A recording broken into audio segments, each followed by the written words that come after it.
ഡീൻ പറയുകയാണ് എന്താ അദ്ദേഹത്തിനൊന്നും അറിയില്ല, അദ്ദേഹം ഒന്നും കണ്ടില്ല, ഒന്നും കേട്ടില്ല. അവിടെ ഒരു അസിസ്റ്റന്റ് വാർഡനുണ്ട്, അദ്ദേഹത്തിന് ഒന്നും അറിയില്ല, ഒന്നും കേട്ടില്ല, ഒന്നും അറിഞ്ഞില്ല. അങ്ങനെയുണ്ടോ ഒരു ക്യാമ്പസ്? ഒരു ക്യാമ്പസിൽ ഒരു വിദ്യാർത്ഥിയെ ഇങ്ങനെ നരമേധം ചെയ്യുമ്പോഴേക്കും ആരും അറിയുന്നില്ല. 130 കുട്ടികൾ കണ്ടതാണ്, എന്നിട്ടും അധ്യാപകർ ആരും അറിയുന്നില്ല. ഈ കുട്ടിയുടെ ജീവൻ സംരക്ഷിക്കാൻ ഒന്നും ഉണ്ടാവുന്നില്ല. അത് കവറപ്പ് ചെയ്യാനുള്ള നീക്കം ഉണ്ടാവുന്നു.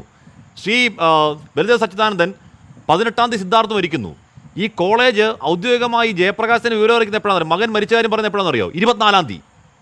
അപ്പോഴേക്ക് സംസ്കാരമൊക്കെ കഴിഞ്ഞു. അതെന്ത് കോളേജാണ്, എന്ത് ഡീനാണ്, എന്ത് മാനേജ്മെൻറ്റാണ് ശ്രീ ബൽദേവ് സച്ചിദാനന്ദൻ? ഇവിടെ രാഹുൽ മാങ്കൂട്ടത്തിലും ശ്രീ ഹാഷിം ശ്രദ്ധിക്കാതെ പോയ മറ്റൊരു കാര്യമുണ്ട്. രാഹുൽ അത് പറഞ്ഞിരുന്നു. 6 മാസത്തിന് മുമ്പ് ഒരു കുട്ടി അവിടെ ഒരു ആക്സിഡൻറ്റിൽ മരിച്ചു. ആ കുട്ടി മരിച്ചത് അറിഞ്ഞ സമയം തന്നെ ആ കുട്ടിയുടെ അമ്മ ആത്മഹത്യ ചെയ്തു. അങ്ങനെ അതിദാരുണമായൊരു സംഭവം ഈ ക്യാമ്പസുമായി ബന്ധപ്പെട്ട് നടന്നിട്ടുണ്ട്. അതിനും പ്രത്യേകിച്ചൊരു അപകടപരമായിട്ട് അത് എഴുതിത്തള്ളി പോവുകയായിട്ടുണ്ടായിരുന്നു. ഇവിടെ ആദ്യം പോലീസ് ഇത് റാഗിങ് ആക്റ്റുമായി ബന്ധപ്പെട്ടൊരു കേസെടുത്തു. അതിനുശേഷം അബേറ്റ്മെൻറ്റ് ഓഫ് സൂയിസൈഡ് 306 കേസെടുത്തു. ഹാഷിം പറഞ്ഞതുപോലെ ആ പോസ്റ്റ്മോർട്ടം റിപ്പോർട്ട് പരിപൂർണമായിട്ട് വായിച്ച ഒരാളാണ് ഞാൻ. അതിൽ നിന്ന് 2 സംശയങ്ങളാണ്. ഒന്ന്, ഒരാളിനെ ജീവനത്തോടെ ആണ് കെട്ടിത്തൂക്കുന്നത്, ഉപദ്രവിച്ച് അവശരാക്കി ജീവനത്തോടെ കെട്ടിത്തൂക്കിയാൽ പോസ്റ്റ്മോർട്ടം റിപ്പോർട്ടിൽ അയാൾ ആത്മഹത്യ ചെയ്ത റിപ്പോർട്ട് ഡോക്ടർക്ക് തരാൻ പറ്റൂ. കാര്യം മരിക്കുന്ന സമയത്ത് ജീവനുണ്ടായിരുന്നു. കൊന്നു കെട്ടിത്തൂക്കുകയാണെങ്കിൽ അങ്ങനെയല്ല റിപ്പോർട്ട് വരുന്നു.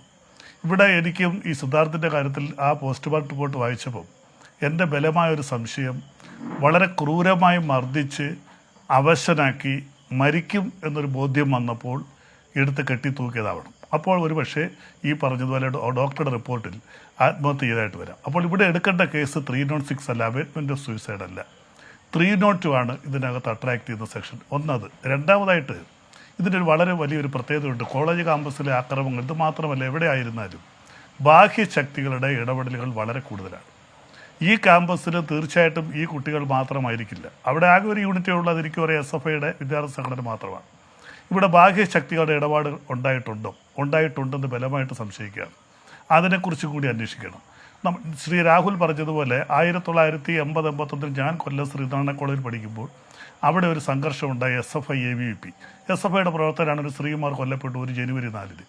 അന്നും ഈ ക്യാമ്പസിലെ വിദ്യാർത്ഥി പ്രസ്ഥാനങ്ങളും വിദ്യാർത്ഥി പ്രവർത്തനങ്ങളും അവസാനിപ്പിക്കണമെന്ന് പറഞ്ഞ് ഒരു കൂട്ടർ സമരം ചെയ്യുകയും ഞങ്ങളൊക്കെ അതിനെ എതിർക്കുകയും ചെയ്തു. കാര്യം ക്യാമ്പസുകളിൽ രാഷ്ട്രീയം ആവശ്യമാണ്, വിദ്യാർത്ഥികൾ നല്ല രീതിയിൽ വിദ്യാർത്ഥികൾ സംഘടിച്ചു പോകണം, വിദ്യാർത്ഥികളുടെ അവകാശങ്ങൾ സംരക്ഷിക്കുന്നതിന് സംഘടനാ പ്രവർത്തനം ആവശ്യമാണ് എന്ന് പറഞ്ഞ് സമരം ചെയ്ത കൂട്ടത്തിലാണ് ഞാനും. പക്ഷേ ഇപ്പോൾ അത് കടന്നു വരുമ്പോൾ നമുക്ക് മനസ്സിലാകുന്നത് ക്യാമ്പസിലെ പല രാഷ്ട്രീയ പ്രസ്ഥാനങ്ങളും, ഒരു പ്രസ്ഥാനമൊന്നല്ല, പല രാഷ്ട്രീയ പ്രസ്ഥാനങ്ങളും പലപ്പോഴും അതിർവരമ്പ് വിട്ട് നേരത്തെ ഇവിടെ സംസാരിച്ചതുപോലെ തന്നെ ലഹരി മരുന്ന് കച്ചവടം, മറ്റ് നമുക്ക് ഈ പരസ്യമായിട്ട് പറയാൻ കഴിയാത്ത രീതിയിലുള്ള അനാശാസ്യ നടപടികളിലേക്ക് പല ക്യാമ്പസുകളും കേരളത്തിൽ മാറിക്കൊണ്ടിരിക്കുകയാണ്.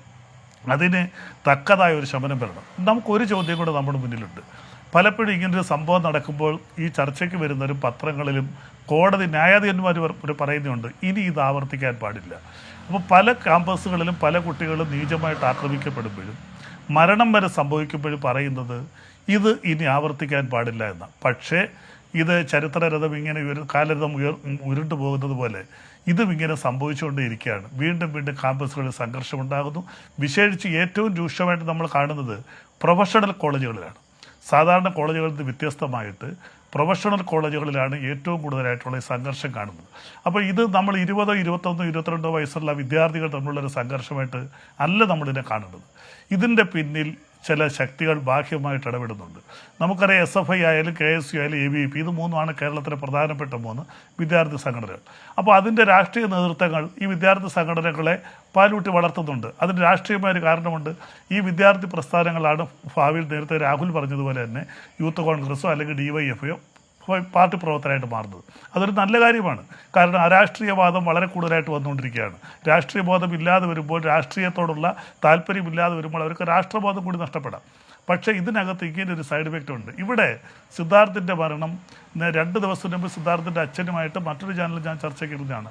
അതിൽ നമുക്ക് മനസ്സിലാക്കാൻ കഴിഞ്ഞത് ഫെബ്രുവരി മാസം 15-ാം തീയതി ഈ സിദ്ധാർത്ഥ് വീട്ടിലേക്ക് പോകാനായിട്ടൊരുങ്ങുമ്പോൾ അദ്ദേഹത്തെ കൊച്ചിയിൽ വെച്ച് തിരിച്ചു വിളിച്ച് വയനാട്ടിലേക്ക് പോവുകയായിരുന്നു. അപ്പോൾ അമ്മ വിളിച്ചപ്പോൾ അമ്മയോട് പറഞ്ഞെന്ന് പറഞ്ഞ് ഞാൻ തിരിച്ച് അത്യാവശ്യമായിട്ട് പോകണം എന്ന് പറഞ്ഞു. അതിനുശേഷമാണ് ഈ മാറ്റങ്ങൾ സംഭവിക്കുന്നത്. ഈ ക്രിമിനോളജിയിലും ഞങ്ങൾ കോടതിയിൽ പ്രാക്ടീസ് ചെയ്യുമ്പോഴും ഒരു വ്യക്തി ആത്മഹത്യയിലേക്ക് നയിക്കുന്ന പല കാര്യങ്ങളും അതിനു മുമ്പുണ്ടാകും. ആ കുട്ടി ഏകനായിട്ടിരിക്കുക, സ്വഭാവ വൈകല്യങ്ങൾ കാണിക്കുക, അമിതമായി മദ്യപിക്കുക, ചില സമയങ്ങളിൽ വയലൻ്റ് ആവുക, ഇങ്ങനെയുള്ള യാതൊരു ലക്ഷണങ്ങളും സിദ്ധാർത്ഥ് കാണിച്ചതായിട്ട് സിദ്ധാർത്ഥിൻ്റെ സഹപാഠികളോ സുഹൃത്തുക്കളോ കൂടെ പഠിക്കുന്നവരോ ആരും തന്നെ പറഞ്ഞിട്ടില്ല. അപ്പോൾ തീർച്ചയായിട്ടും ഇതിനെ ഒരിക്കലും ന്യായീകരിക്കാൻ പറ്റില്ല. എൻ്റെ ഒരു ഇടതുപക്ഷ പ്രവർത്തകനും ഇടതുപക്ഷ സംഘടനയായിട്ട് അനുകൂലിച്ച് നിൽക്കുന്ന ഒരാളെന്നുള്ളത് എനിക്ക് പറയാനുള്ളത്, തീർച്ചയായിട്ടും ഈ ഗവൺമെൻറ്റിൽ നിന്ന് പി രാജീവൊക്കെ പറഞ്ഞിരിക്കുന്നത് ഇതിനെ ശക്തമായിട്ട് അന്വേഷിക്കുമെന്നാണ്. പക്ഷേ അന്വേഷണം ശരിയായിരിക്കാം, അന്വേഷിച്ച് പ്രതികളെ അറസ്റ്റ് ചെയ്തേക്കാം. ആ പറഞ്ഞ യൂണിവേഴ്സിറ്റി ഡീന് നമുക്കറിയാം ഹോസ്റ്റലിലെല്ലാം ഒരു വാർഡനുണ്ടാവും. വാർഡനുമൊക്കെ അറിയാതെ ഈ സംഭവങ്ങൾ ഒരിക്കലും നടക്കില്ല. അപ്പോൾ ഡീന്, വാർഡന്, ആ ഫിസിക്കൽ എഡ്യൂക്കേഷൻ ടീച്ചർ ഇവരൊക്കെ ഇതിൽ ബന്ധപ്പെട്ടിട്ടുണ്ടെങ്കിൽ പിന്നെ ഹാഷിം പറഞ്ഞതുപോലെ 26-ാം തീയതി ഇങ്ങനൊരു വ്യാജ കംപ്ലൈൻറ്റ് കൊടുത്ത് അതിലൊരു ടീച്ചർ ഒപ്പിട്ടിട്ടുണ്ടെങ്കിൽ തീർച്ചയായിട്ടും ഇവരെല്ലാവരും ഇതിനകത്ത് പ്രതിസ്ഥാനത്ത് വരണം. കൊലപാതകം ചെയ്തതിനേക്കാൾ രൂക്ഷമായ കുഴപ്പമാണ് കൊലക്കുറ്റത്തിന് പ്രേരിപ്പിക്കുക, കൊലക്കുറ്റം മറച്ചു വെക്കുക. ഇതെല്ലാം ഒരേ കുറ്റം തന്നെയാണ്. അപ്പോൾ ഒരേ രീതിയിൽ 306 മാറ്റി 302 ഇട്ട് യഥാർത്ഥ പ്രതികളെ നിയമത്തിൻ്റെ മുന്നിൽ കൊണ്ടുവരണം. അപ്പോഴും നമ്മൾ വീണ്ടും നമ്മുടെ മുന്നിൽ ചോദ്യം അവശേഷിക്കുകയാണ്, ഇതുകൊണ്ട് ഇത് തീരുമോ എന്നും. ഇതുകൊണ്ട് തീരില്ല, ഇനിയും ഇങ്ങനെയുള്ള സംഭവങ്ങൾ ആവർത്തിച്ചുകൊണ്ടിരിക്കും. അപ്പോൾ വിദ്യാർത്ഥി പ്രസ്ഥാനങ്ങളെ ശരിയായ ദിശയിലേക്ക് നയിക്കുന്നതിൽ അതിൻ്റെ മാതൃസംഘടനകൾ മാതൃക കാട്ടണം. മറ്റുള്ളവരുടെ വിഷമം കാണുമ്പം അല്പം ഒന്ന് അലിഞ്ഞില്ലെങ്കിൽ നമ്മൾക്ക് ഹൃദയമില്ലാത്തവരാണ്. വിശേഷിച്ചും എനിക്കൊരു കമ്മ്യൂണിസ്റ്റുകാരനെന്നേ പറയാൻ പറ്റില്ല, കാര്യം ഞാനൊരു കമ്മ്യൂണിസ്റ്റ് പാർട്ടിയിൽ പ്രവർത്തിക്കുന്ന ഒരാളാണ്. അപ്പം അതിൽ ഞങ്ങൾ പറയുന്നത് തന്നെ ഏറ്റവും വലിയ അഗാധമായ മനുഷ്യ സ്നേഹമെന്നാണ്. അപ്പോൾ സഹപാഠികളോട് ഇതിനകത്ത് 4 വിദ്യാർത്ഥികൾ ഈ സിദ്ധാർത്ഥിൻ്റെ ക്ലാസ്സിൽ കൂടെ ഒരേ ബെഞ്ചിലിരുന്ന് ഒരുമിച്ചിരുന്ന് ആഹാരം കഴിക്കുന്നവരും ഈ വീട്ടിൽ വന്ന് ആഹാരം കഴിച്ചിട്ടുള്ളവരുമാണ്.